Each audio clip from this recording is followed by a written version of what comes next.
This is the Houston Football Show, brought to you by Prime Poker and Inside Edge, with your hosts, Aaron Wilson and Jason Braddock.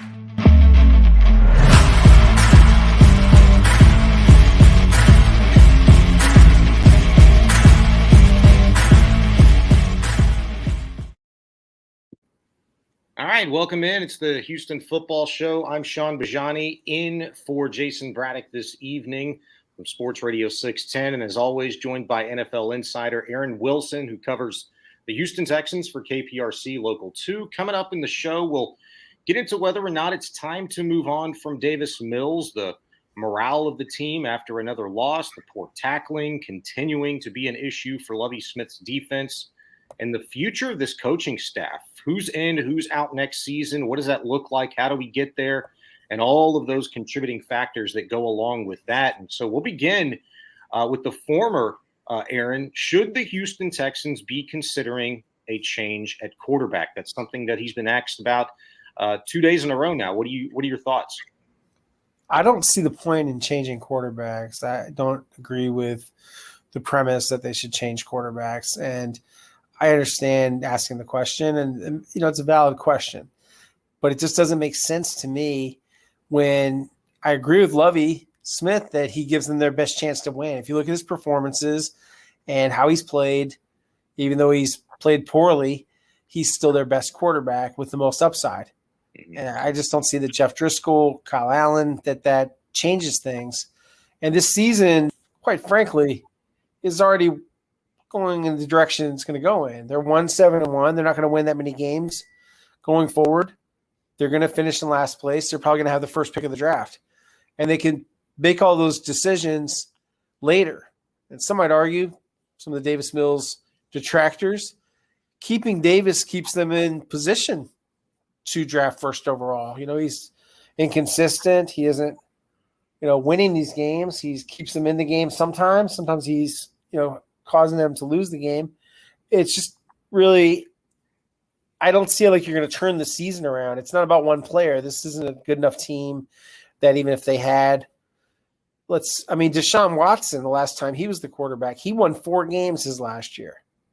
And he had probably worse personnel than these guys. He was throwing to Kiki Kuti and Chad Hansen and Kahali Waring. Right. They still only won 4 games. So, same amount that Davis Mills and Tyrod Taylor combined for last year. And this year they got 1 win. I think they're actually in some ways better than last year's team. But no, I don't see it. I don't see the point in, it's not like Kyle Allen's going to become the future of the position. You're probably better off just continuing to develop Mills. What if he's the placeholder next year until the rookie's ready? What if he's the quarterback deep into next season? What if the rookie's not ready? And people act like they draft a quarterback and all of a sudden, Shaun, that he's the guy and immediately starting and he's a star. It doesn't always work that way. Right. I think they'll need Mills to at the very least be the backup next year. Yeah, I agree with all of your points. And I'm kind of with you in that I don't necessarily understand or agree with the questioning. You say it's valid. I guess, but when I look at what Davis Mills is doing week in and week out, there are many more shortcomings that this Houston Texans team has than just that of Davis Mills. You could talk about the play calling. You could just talk about the overall talent that the offense has at its disposal that's lending itself to a lot of these issues they have, moving the ball on third downs, red zone, taking care of the football. It's a long list, Aaron. And I just found this little nugget to be kind of interesting. And I'll go ahead and share it with you guys. Davis Mills threw for 300 yards for the 2nd time this season, for the 6th time in his career. He hasn't won any of those games. And I was kind of curious. I went back and I looked at some numbers, in fact, a lot of numbers, and I saw that all the way back to 1960. I went decade by decade. And if you go back to 1960, which is now 62 years, when a team throws for 300 yards or more, they win at least 50% of those games. And just watching these games, the way that you broke it down, Aaron, yes, Davis is doing enough more times than not, really, to keep the team in them. There are just many other issues on this team that this organization, in fact, does have than just that of its ineffectiveness at the quarterback. It's a really interesting situation because, it seems like he's regressed. I know he's regressed statistically.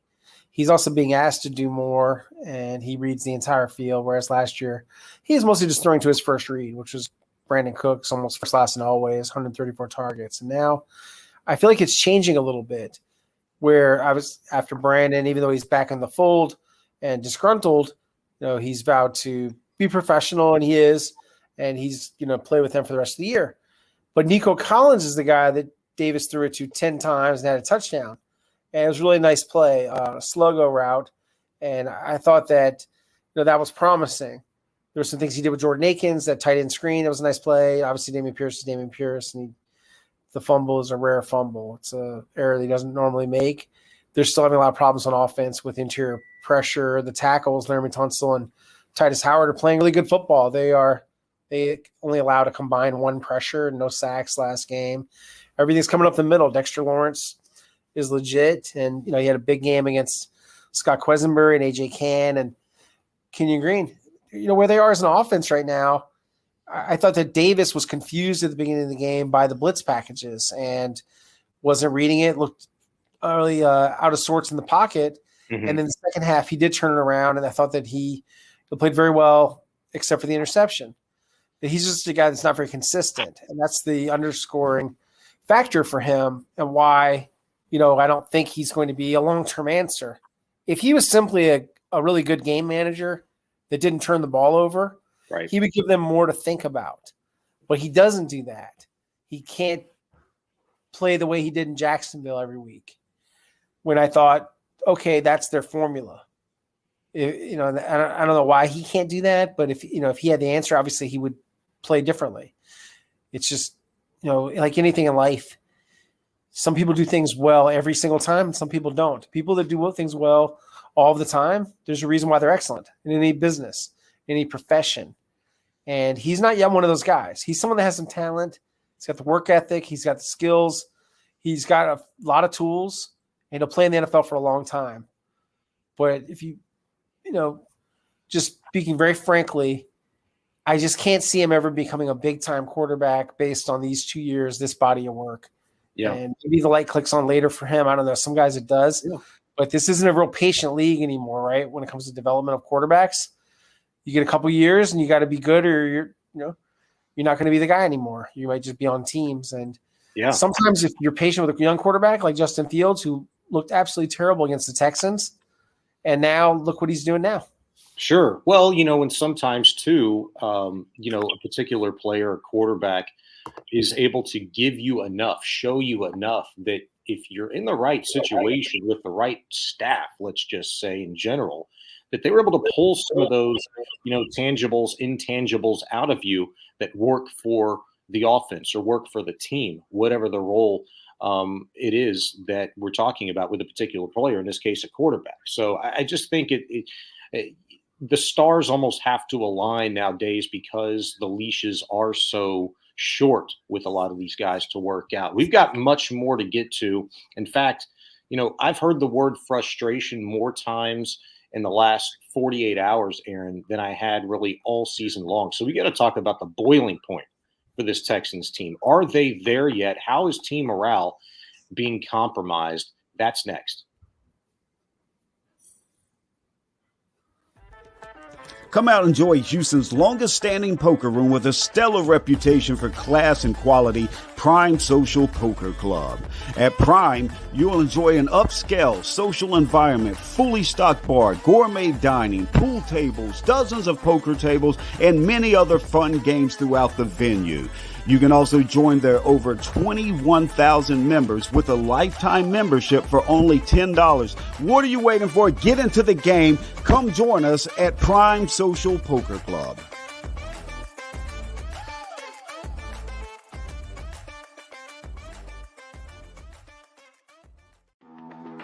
Inside Edge was founded over 30 years ago as a data and analytics provider for Major League Baseball clubs. If you've seen the movie Moneyball, then you know Inside Edge. They were part of the data and analytics revolution in professional sports. Fans can now have access to the same insights and analytics used by pro teams for free at myinsideedge.com. My Inside Edge is a destination for sports bettors and daily fantasy players where they can find matchup-specific insights and projections to help make informed betting and fantasy decisions. Again, that's myinsideedge.com.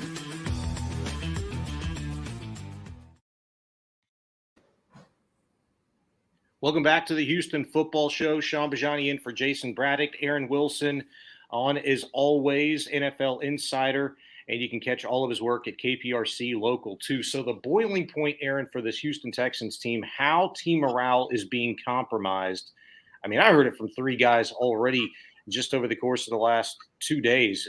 Kirksey, Cooks, Akins, they all used the word frustration. They all just seemed like they've had enough. And we certainly know that Brandon Cooks has for a multitude of reasons. But what is your sense, your insight? What are you hearing from the players inside the locker room that the mood or the vibe is after this latest loss?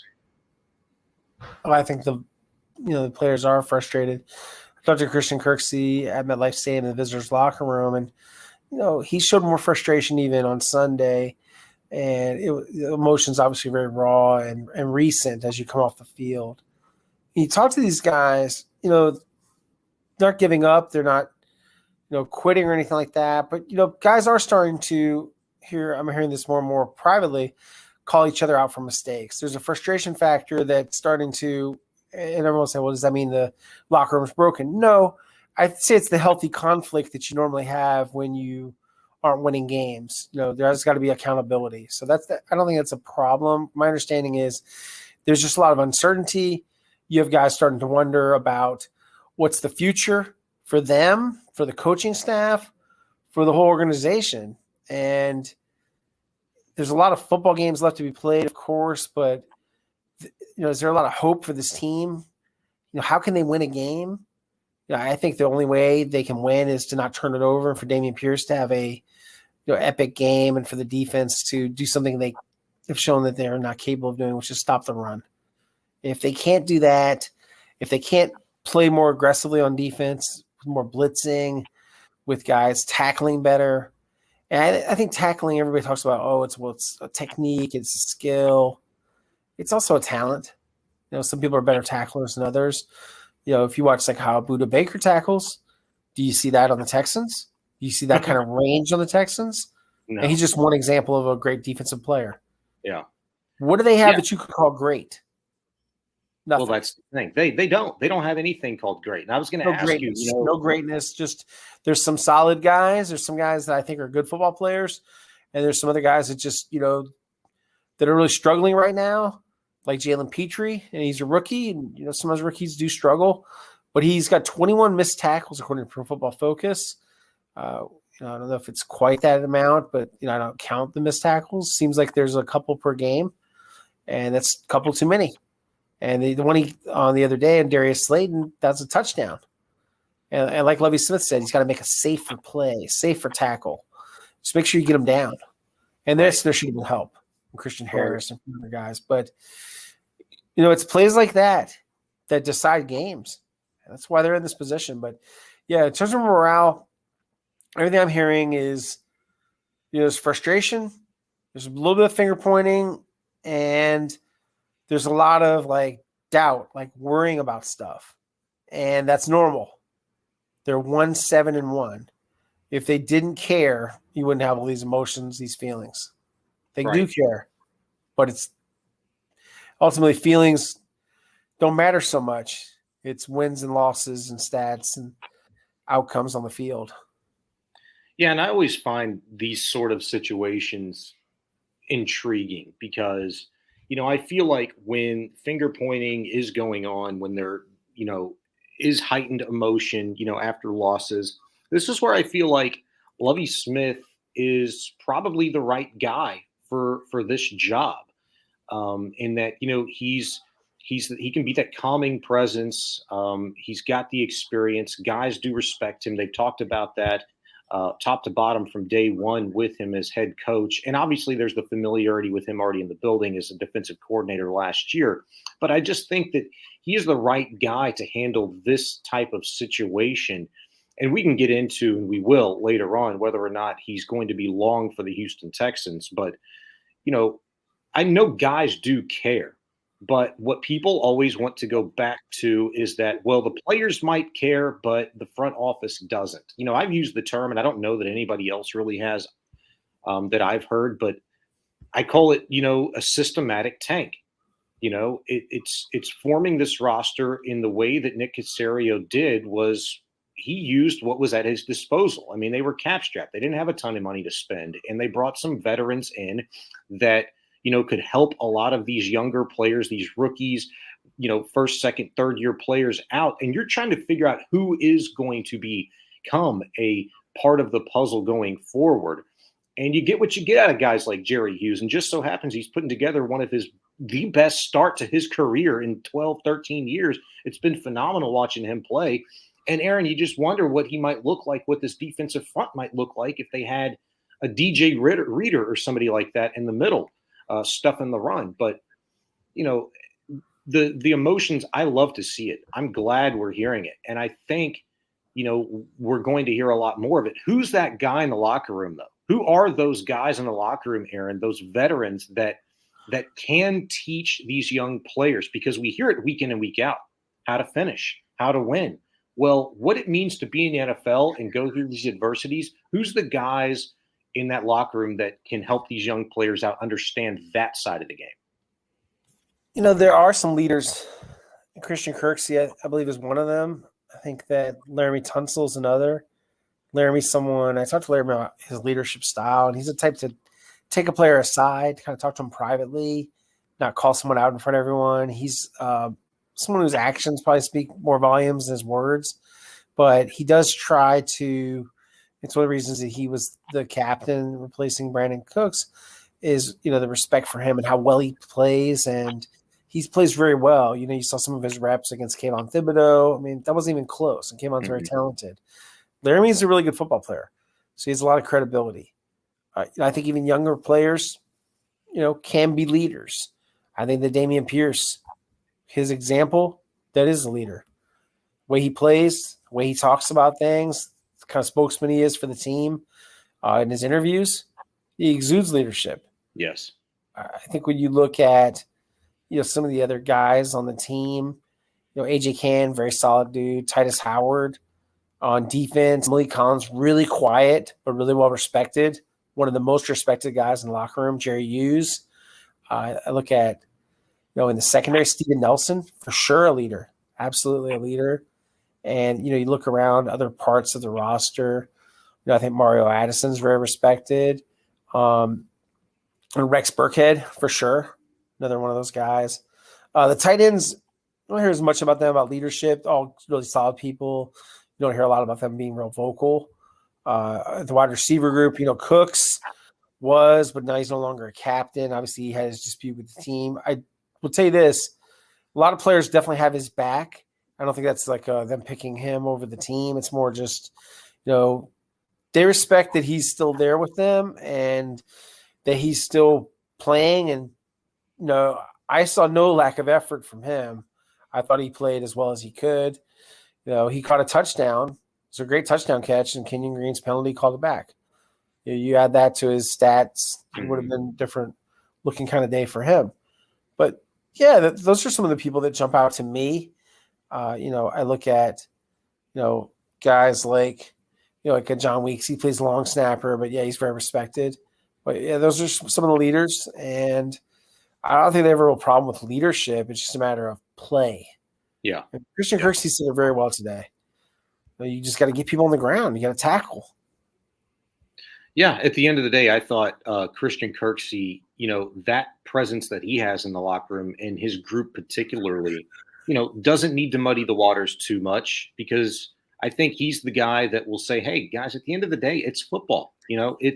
There are very fundamental elements that we're not doing, that every single one of you in this room is capable of doing. And I think that sometimes when young players will come into an organization, play in the NFL for the first time, they're not used to losing and having to answer certain types of questions daily and feeling what they feel like from a whole city versus maybe just a college campus, so to speak. So I think that kind of a presence, those veterans that are used to that, are used to hearing the outside noise, learning how to block that out, and answering the tough questions. I think that's something that all of those guys, in fact, that you mentioned, thank goodness for them in this locker room, because it would be ugly, I think, if otherwise. And, it still could be.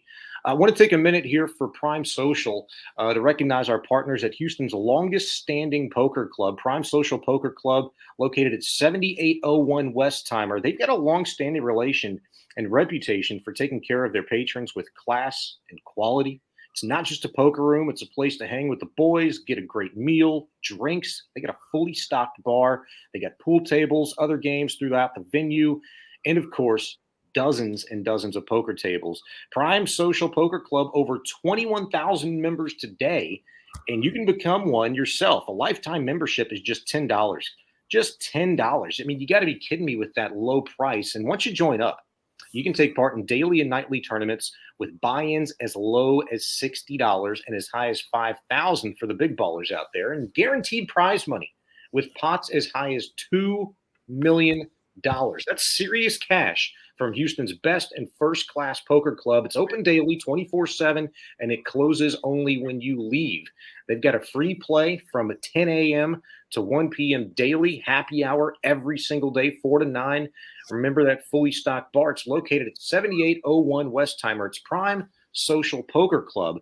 And, Aaron, right now, we got to get to the future of this coaching staff in Houston. People have their theories, but, Aaron, you've got the insight. What do you think this staff looks like next season?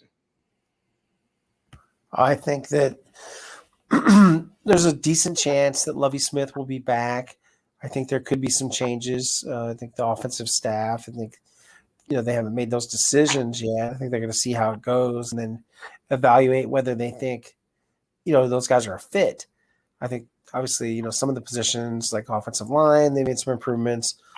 Danny Barrett and Damian Pierce, that collaboration is obviously a good one. I think the receivers coach, Ben McDaniels, is good. It'll probably come down to the play caller. Do they think that Pep Hamilton's the right guy? If they have a rookie quarterback, is that the way to go? He did well with Justin Herbert. Would they want to give him the chance, or would they say, you know what, we don't think you did enough with developing Davis Mills. We're not going to go forward with you. That's sort of a half measure. It's interesting. I had some people contact me over the weekend, and, they have some theories that this whole thing could get blown up.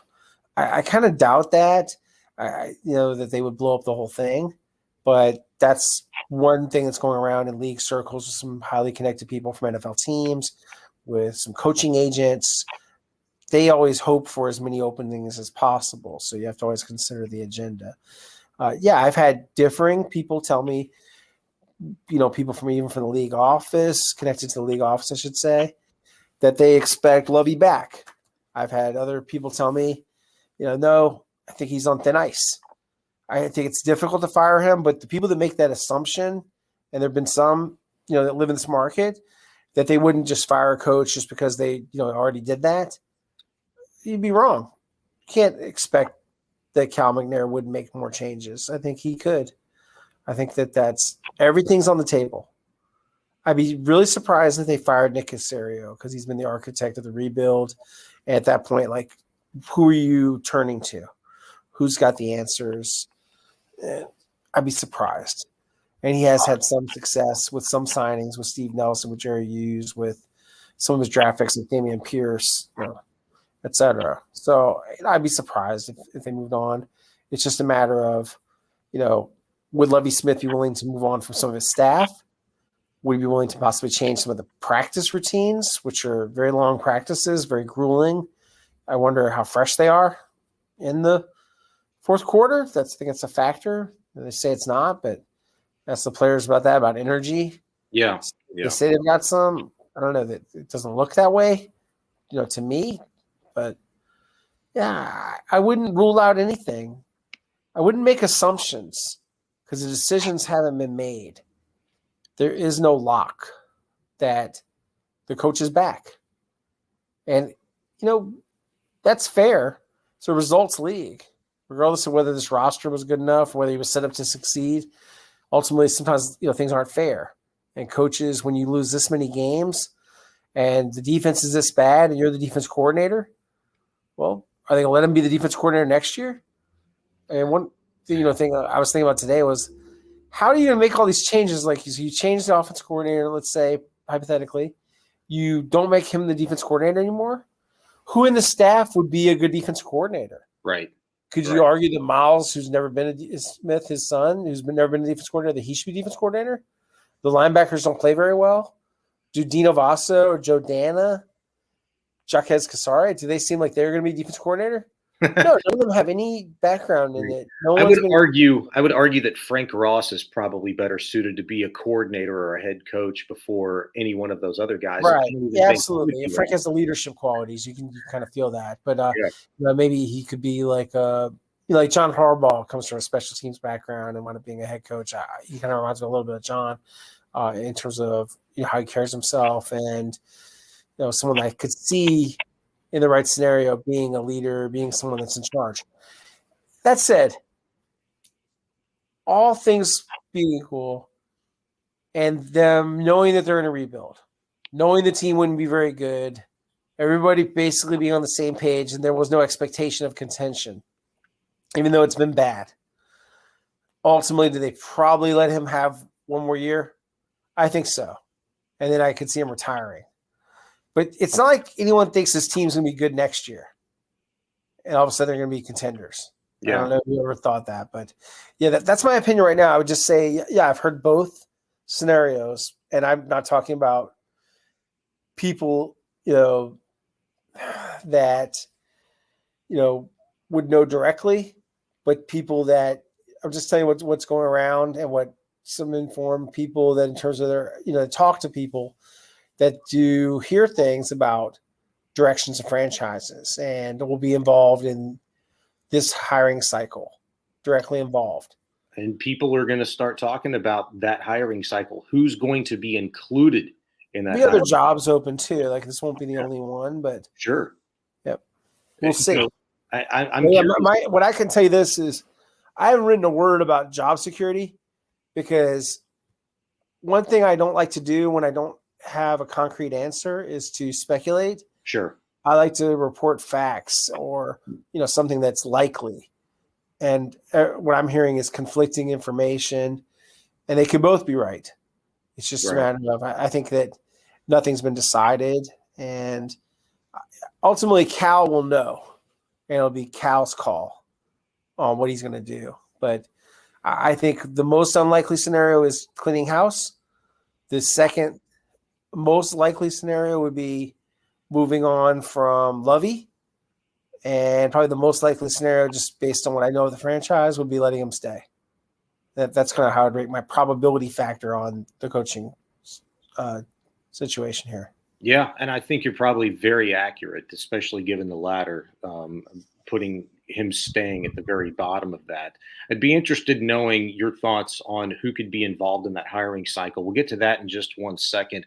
I want to remind people, though, that here on the Houston Football Show, we like to use insights generated by NFL insider Aaron Wilson, but also those that have created by Inside Edge. Those insights have been a real game changer in game analysis. Boy, I wish they could help us with analysis in terms of determining who the next head coach for teams is going to be. That would be fun. But Inside Edge was founded over 30 years ago as a data and analytics provider for MLB clubs. If you saw the movie Moneyball, you absolutely are familiar with Inside Edge. And now fans can access the same insights and analytics used by pro teams for free at myinsideedge.com. That's myinsideedge.com.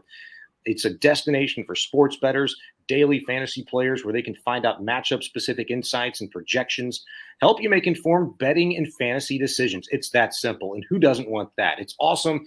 Anyone can access the insights for free, but the best part is the Inside Edge's 5-star game picks during all of last NFL season, they were money. Where else are you going to get a tool that can help you with such an advantage on these games. They were 34-14 against the spread outright. That's almost a 71% success rate all of last season.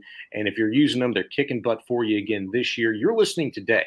Just use the code Houston in all caps, Houston, and you'll receive 10% off of your subscription. It's My Inside Edge. And Aaron, getting back to these coaching candidates for next season, I put together a little bit of a short list myself, some guys that I would like the Houston Texans to reach out to, declare a lot of interest in. And this is not power ranking, but you can just stop me when you think, I've gone too far. But DeMeco Ryans will certainly be bandied about when the offseason hits. The defensive coordinator for the 49ers, Eric Bieniemy, once again. The offensive guru for the Chiefs, Shane Steichen, the offensive coordinator for the Eagles, Dan Quinn, the DC for the Cowboys, and Raheem Morris, the defensive coordinator for the Rams. Your thoughts on that list? How serious of a candidate do you think they'll be for not just the Texans' job, but that coaching carousel that always is an NFL offseason? Interesting list. I would say that DeMeco Ryans will not be the Texans coach, will not interview with the Texans. Filed a lawsuit against the Texans before for Achilles tendon injury he had at Energy Stadium, which at the time had very much criticized artificial turf. So, no, I don't think he'll be coming here for an interview or – That's a good pull by you because I'd totally forgotten about that. Okay, so scratch him off the list. And I'm with you on that, and just like the Astros are, they're probably Eric has been up to the plate with the Texans before and other teams, hasn't been able to really be a finalist or land a job. I don't know if he'll be back with the Chiefs after this year. Could see some change there. I think he'll probably what he'll have to do is get an assistant head coach or offense coordinator job with someone else and kind of reset and, some questions about what sort of staff he'll put together, other things. And, just don't see that happening right now for Eric Bieniemy with the Texans or really getting a head coaching job at all. He's had a lot of chances and hasn't been able to land a job. Wow. So, I don't foresee that. And then you asked about Shane Steichen. He'll be on the interview circuit. So will Jonathan Gannon. They talked to Jonathan last year. They like Jonathan. I could see him having another talk with them, whether he'll be interested or whether he'd want to pass after they passed him over before. Not sure. You didn't bring up Josh McCown. I think that was more of a Jack Easterby thing. They were opposed to going with an unproven coach, and then he hasn't coached this year. So that hasn't anything to change his resume or get him more on deck for a head coaching position. And, I do think that, Raheem Morris, Thomas Brown, I don't know if they're going to land coaching jobs either, but I think they'll get interviews. I think that they could also get consideration. I've heard some rumors about Sean McVay could decide to go the television route. Yeah. If that's on the table, that things might blow up in LA. So keep an eye on that. I haven't heard a lot about Wade Phillips' son, but I think he's got a good future, doing a job with the Vikings offense. And I look for some of these successful franchises like the Eagles, to start a little bit of a tree. And there haven't been that many guys where you'd say like, oh, they're a red hot coach. Sean Payton would be interesting. That's something I would think about, a really established coach like him. Yeah. And it would be an interesting opportunity for Shaun, who has homes in New Orleans and Dallas, so maybe Houston would be attractive to him. And I think he would certainly add some swag. I kind of the ideas I just sort of was bandying about. I kind of like that option. Go with someone that's been there, done that. That's been a Super Bowl winning coach. So, if you can get him to come, talk him out of he'll have other job opportunities. But I think Houston is something that's still a pretty attractive job because they could have the first pick. They have 2 high first-round draft picks. The Cleveland pick will be pretty high. And, there'll be opportunity there. I like the Peyton option. We'll see, is he the McNair's cup of tea?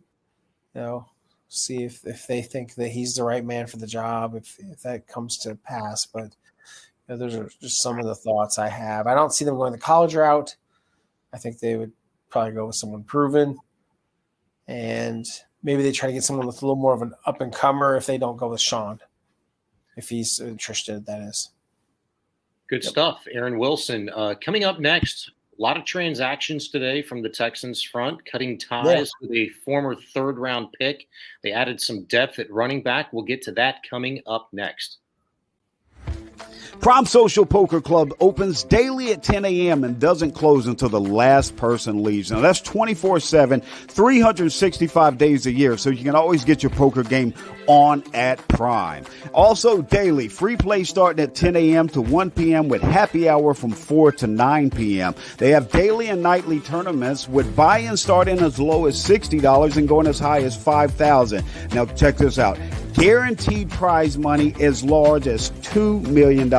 What are you waiting for? Get in the game. Prime Social Poker Club here locally in Houston, 7801 Westheimer.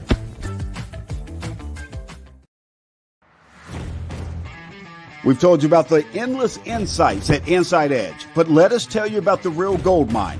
They're 5-star picks. And in the 2021 NFL season, Inside Edge went 34-14 against the spread for a success rate of 70.8. And now you have access to these 5-star picks for only $20 per pick, or get the deal of the lifetime. Every 5-star pick for the entire year for only $149. Even better, our listeners get a discount of 10% on that access by using code Houston. That's code Houston. All right, back on the Houston Football Show. Shaun Bajani in for Jason Braddock, joined as always by Aaron Wilson, NFL insider. And Aaron, Texans making a number of transactions today, including cutting ties with a former third-round pick, as well as adding some depth at running back, which I think is really interesting in terms of especially who they got. But go ahead and break it down for us, who they got and who they said bye to. Right. Biggest move, claiming Benjamin off waivers from the Arizona Cardinals, former 7th-round pick, Arizona State. Had a 92-yard rushing performance earlier this year against the Saints when James Conner was injured. Was upset when he only played one snap this past game. Hearing about an argument with an assistant coach, hasn't been named and hasn't been acknowledged by or his camp. It'll be interesting to see if we get a chance to chat with him, if he can shed some light. But the biggest thing is that he has talent and he wanted to play, and he is behind James Conner. So, I think, as a change of pace back, he could help them. He's got some tools. He's a good receiver out of the backfield. He's caught a lot of passes this year. I think he could help this team and give them a better backup option than what they have with Rex Burkhead. And it gives them something to take a flyer on. You just got to see how he is, what's his attitude like, how does he fit, how does he like the offense, all of those things. But interesting that Nick Caserio would do that. He cut Isaac Yiadom. Isaac was primarily signed to play special teams, and he's only played in 3 games this year, so he's usually been a healthy scratch, and so I don't think it's that momentous to cut him. He's someone that wasn't having a role on defense, so he kind of barely made the team. He was one of the final guys on the roster, and so now he's cut. And then Will Redmond, experienced former 49ers draft pick, safety, got signed after trying out along with Jace Whitaker. And then they also signed Alex Bachman, who led all NFL players with 19 catches during the preseason. He has some return skills, like a pretty good kickoff returner and punt returner for the New York Giants. And then over on the other side, they cut Michael Young from the practice squad. So they have a couple of additions and just a few subtractions. And then they did try out Ray Anderson. I'm sorry. Name is escaping me. Former Alabama linebacker tried out along with Jaquan Hardy, a running back. Neither were immediately signed. So they had a tryout today, as they have tryouts all the time. So they're always working out guys and trying to kick the tires and see if someone out there is better than what they have on their roster.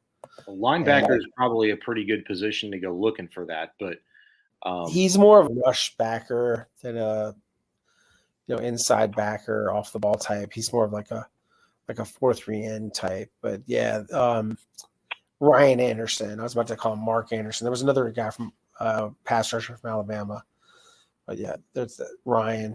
Ryan was formerly with the Patriots. So, Aaron, let me ask you a little bit more about Benjamin. Who the Texans claimed off waivers from Arizona. You kind of broke it down. He was talked of very highly since spring in Arizona camp, and as you mentioned, he proved to be a really capable guy to back up James Conner, who'd missed 3 straight games with injury and has since returned. But, it's probably any situation for Benjamin's a better one than that of being in Arizona, I guess, behind Connor, which they don't really run the football that much there to begin with.